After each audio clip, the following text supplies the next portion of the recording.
लेकिन एक सेकंड। તો આજ આપણે એક મહાન યુવકને બોલાવવાના છે, જેમ કે તમે એને સેલિબ્રિટી હોતા કહી શકો. એ આવ્યા મંગુભાઈ આવ્યા. આવો આવો, બેહો બેહો, આવી જાઓ, બેહો.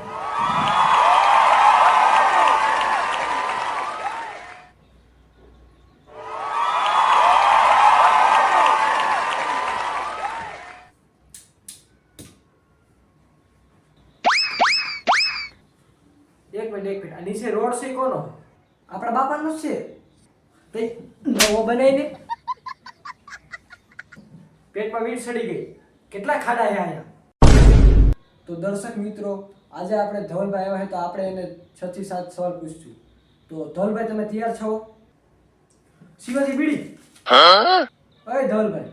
વાહ રે વાહ. ઓય ધવલભાઈ. ઓય અરે કે ક્યારે આમ બોલે.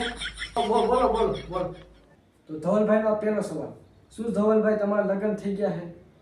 મારા લગ્ન થઈ ગયા હોય તું આયા હોય? મારા થઈ ગયો તો તમારે પહેલા હું જાય નહોત. તો ધવલભાઈ, આ તમારો બીજો સવાલ.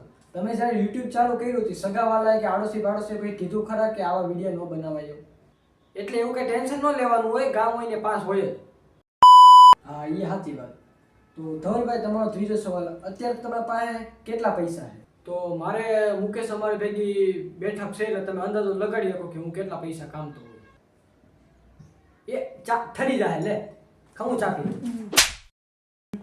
સારું મુનો બેને લુખા. તો ધવલભાઈ, આ તમારો ચોથો સવાલ. તમે આખો દિવસ શું કરો? રખડું. અરે યાર એમ નહીં, તમે આખો દિવસ શું કામ કરો? રખડતો હોય. એલા એ મેં ક્યાં બોલે એવો.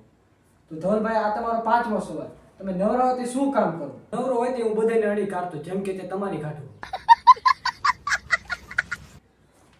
તો તમારો છઠ્ઠો સવાલ. તમે કેટલું ભણ્યા છો? બીજા ધોરણ સુધી. કેમ બીજા સુધી ને? મારી મરજી, તારે મારે શું લેવા દેવા. તો ધવલભાઈ, સાતમો સવાલ. તમારી ઘરે જવાના કેટલા સંડાસ બાથરૂમ છે?